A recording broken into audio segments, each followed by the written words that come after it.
নমস্কার দর্শক বন্ধু, আমি মঞ্জুলা চ্যাটার্জি। সবাইকে শুভ সন্ধ্যা, গুড ইভিনিং জানিয়ে আজকের লাইভ শুরু করছি। কালকে অল পারপাস যে চুড়ি, হার, কানের দুল সব কিছু রাখার জন্য একটা স্ট্যান্ড আমি বানিয়েছিলাম, সেটার আজকে আমি ফিনিশিংটা আপনাদেরকে দেখাবো। তাড়াতাড়ি আপনারা লাইভে জয়েন করে যান। যারা আসবেন ওয়াচিং এ নয়, একটু কমেন্ট করে যাবেন। আচ্ছা, এটা আমি কালার করেছি, তো একটু আমার কালারটা বাকি আছে।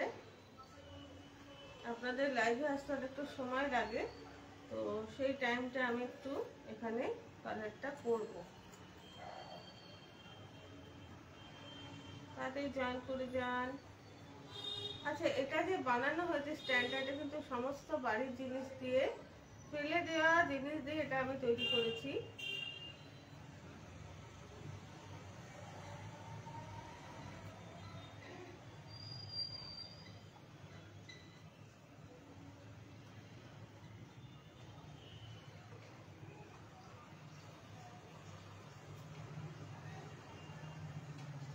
এইভাবে দেখিয়ে দিচ্ছি আপনাদেরকে, দেখুন কিছুই হচ্ছে না। তবে হ্যাঁ, আমি এখানে ফেভিকুইক ইউজ করেছি, যেটা এই জিনিসটাকে ধরে রাখবে।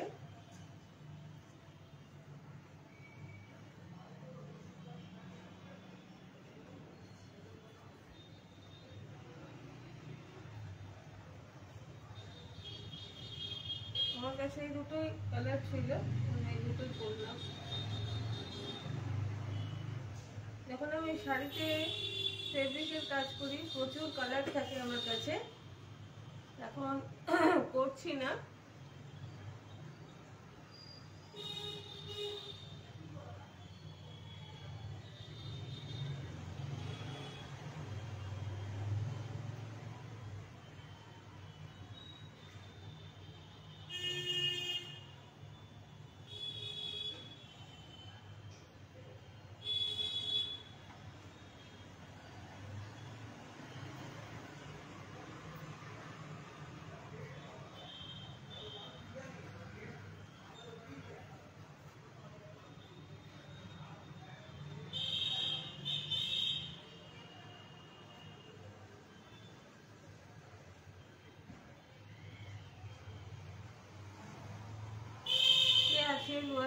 জয়েন করে যাবেন লাইভে, আর যারা লাইভে জয়েন করবেন দু একটা কমেন্ট প্লিজ করে যাবেন।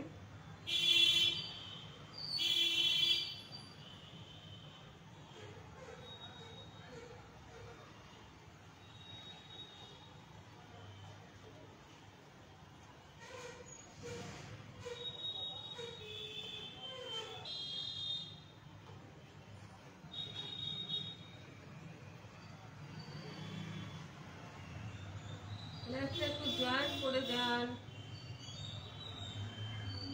আমি কিন্তু বেশিক্ষণ ধরে লাইভ করি না।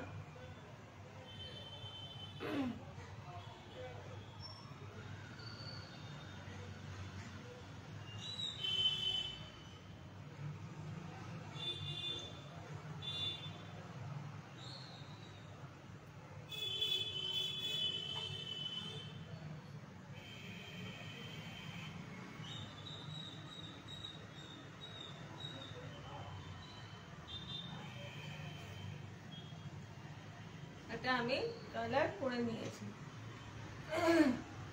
এবার আপনাদেরকে আমি দেখাচ্ছি। এখানে ফার্স্টে আমি কিছু চুড়ি এখানে রাখবো।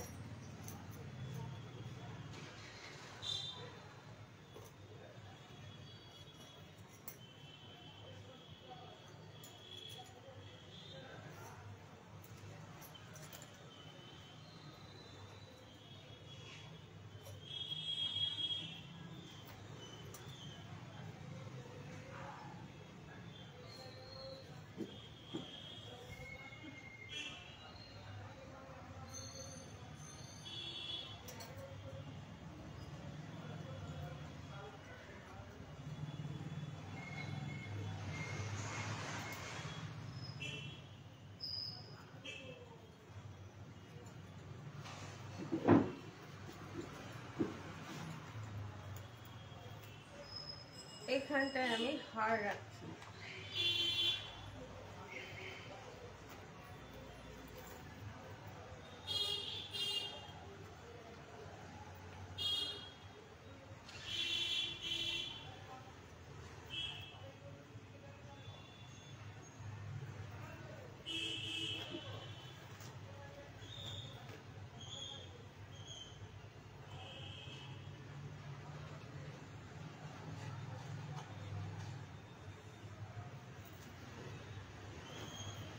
কে আছেন ওয়াচিং এ? এটা একটা অল পারপাস স্ট্যান্ড বানিয়েছি বাড়ির সব জিনিস দিয়ে, ফেলে দেওয়া জিনিস দিয়ে। আচ্ছা,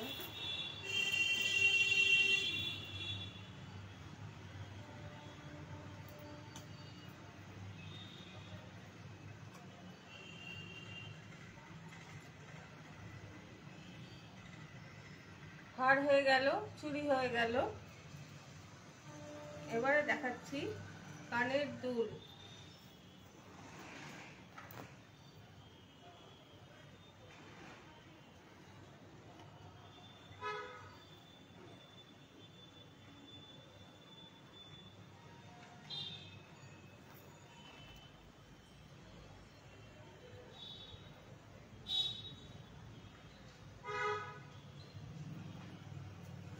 নিচে একটা আছে,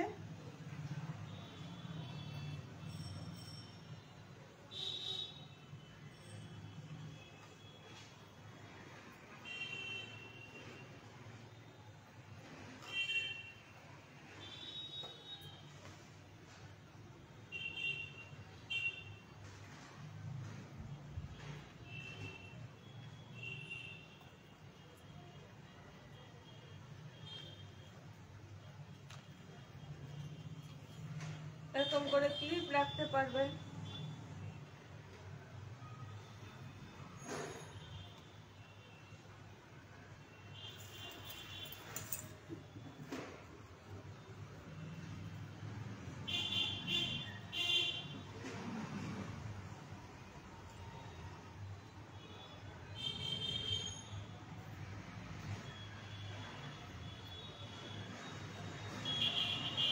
এখানে আংটি রাখতে পারবেন।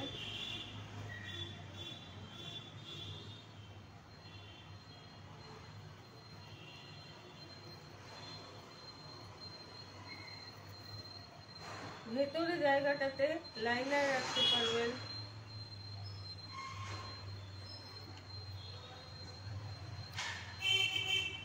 ল্যাচার রাখতে পারবেন। দেখুন একটার মধ্যে কত কিছু আমি রেখে দেখাচ্ছি। প্রচুর জায়গা আছে, এখনো প্রচুর জায়গা আছে। আমরা জিনিসপত্র মানে রাখি আর খুঁজে পাই না, এই সিস্টেমে রাখলে সব একটা জায়গাতেই পেয়ে যাবেন।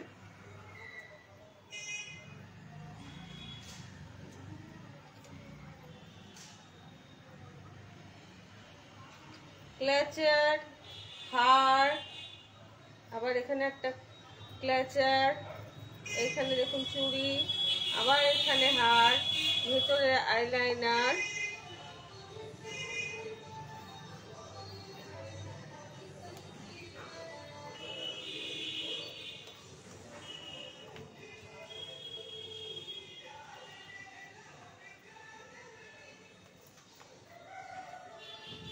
এখানে একটা গর্ত আছে, এখানে লিপস্টিক ঢুকিয়ে দিন।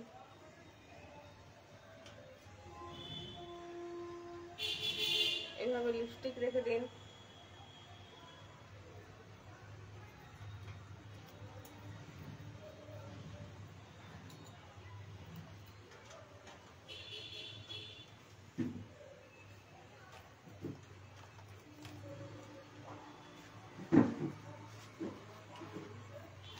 আমার জায়গাটা খাটের এখানটা ইকুয়াল নয়,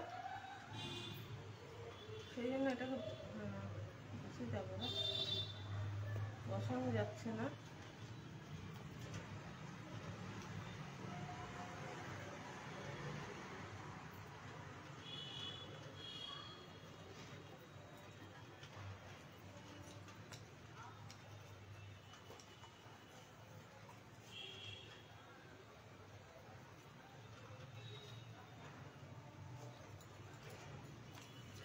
যাই হোক, আমি কালকে কিছুটা দেখিয়েছি, আজকে পুরো ফিনিশিংটা আপনাদেরকে দেখালাম যে বাড়িতে এরকম ধরনের জিনিসগুলো থাকলে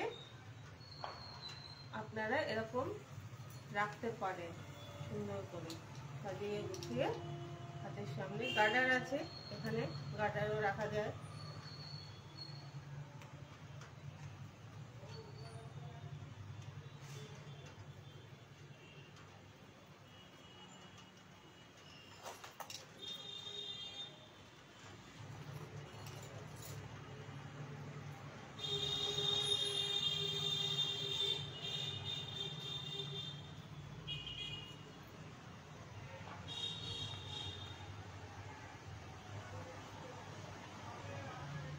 যারা পরের লাইভটা দেখবেন তারা দেখে নেবেন।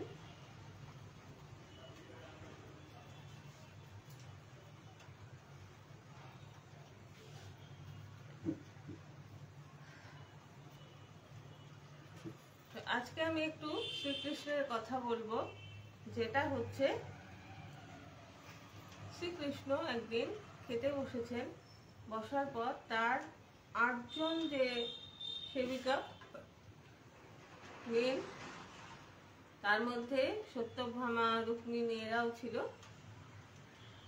এবারে শ্রীকৃষ্ণ খেতে বসে খেতে পাচ্ছেন না, তখন ওনারা মানে সত্যভামা, রুক্মিণী একজন করে জিজ্ঞাসা করছেন যে প্রভু কি ব্যাপার, আপনার কি হয়েছে, রান্না কি ভালো হয়নি, আপনি খাওয়া দাওয়া মানে খেতে পাচ্ছেন না, আমাদের কি কোনো মানে রান্নায় ভুল হয়েছে, কিছু কোনো ইয়ে হয়েছে?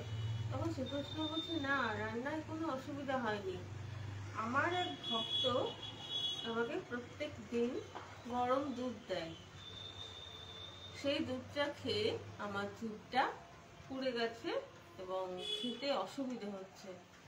তখন রুক্মিণী সত্যভামা বলছেন যে প্রভু তাহলে ওই ভক্তকে বলুন যে আপনাকে যেন গরম দুধ না দেওয়া হয়।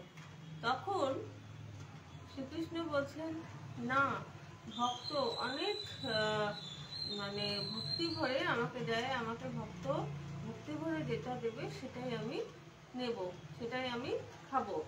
তখন মানে তার যে স্ত্রী শ্রীকৃষ্ণের রুক্মিণী, সত্যভামা এরকম অনেক ওয়াইফ ছিল, স্ত্রী ছিল, তো তারা বারবার করে অনুরোধ করছেন, কিন্তু শ্রীকৃষ্ণ বলছেন আমার ভক্ত ভালোবেসে যা আমাকে দেবে আমি তাই গ্রহণ করব। এরপরে একদিন শ্রীকৃষ্ণ সেই ভক্তের বাড়িতে গেছেন, যাওয়ার পরে ভক্ত তো খুব খুশি, প্রভু আমার বাড়িতে এসেছেন, আমি তাকে সেবা করব, আমার কত সৌভাগ্য।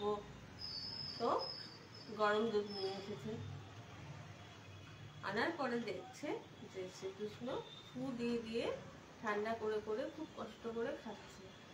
তখন ভক্ত বলছে প্রভু আপনার কি কষ্ট হচ্ছে, আপনি এইভাবে খাচ্ছেন? তখন শ্রীকৃষ্ণ বলছেন যে তুমি আমাকে যে প্রত্যেক দিন গরম দুধ দাও, সেই দুধ খেয়ে আমার জিভ পুড়ে গেছে, সেই জন্য আমার খেতে অসুবিধে হয়। তো ভক্ত বুঝতে পারলো যে গরম জিনিস যদি আমরাও খাই আমাদের জিভ পড়ে যায়। তো প্রভুকেও আমি গরম দুধ দিয়ে সেটা ঠিক করিনি, তারপর থেকে আর গরম দুধ দেওয়া হতো না তাকে। এই জন্যে শ্রীকৃষ্ণকে যে আমরা মানে দিই ভোগ, যখনই হোক যেমনই হোক, দুধ হোক কি মানে অন্ন ভোগ হোক, সেটা সবসময় ঠান্ডা করে দেওয়া উচিত। আর মানে যারা সেবা দেন তারা তো জানেনই, আর আমিও বলছি যাদের ঘরে গোপাল আছে, শ্রীকৃষ্ণ আছে, যারা মানে দেন, মানে ভগবান কিন্তু ভক্তের খুব অনুরাগী হন। সে হয়তো মানুষের মতন এরকম হাতে তুলে খান না, তিনি দৃষ্টি দিয়ে প্রসাদ গ্রহণ করেন। তো তখন ওই গরম জিনিস ভগবানকে দেওয়া উচিত নয়, সেটাকে ঠান্ডা করে শুদ্ধ মনে ভক্তি করে ভগবানকে অর্পণ করা উচিত। লাইভে কাউকে দেখা যাচ্ছে না। ঠিক আছে, আমি মানে আর বেশি সময় দেব না লাইভে, কারণ আমার কাজ আছে। তো আমি এই জাস্ট এটা দেখাবার জন্য আমি নিয়ে এলাম। যারা দেখে নেবেন পরে, তারা যদি মানে আরও বুঝতে না পারেন, শিখতে চান ঘরোয়া পদ্ধতিতে, আমাকে কমেন্টে জানাবেন, আমি আবার আপনাদের জন্য এটা দেখিয়ে দেব। ধন্যবাদ। নেটে প্রচুর প্রবলেম চলছে।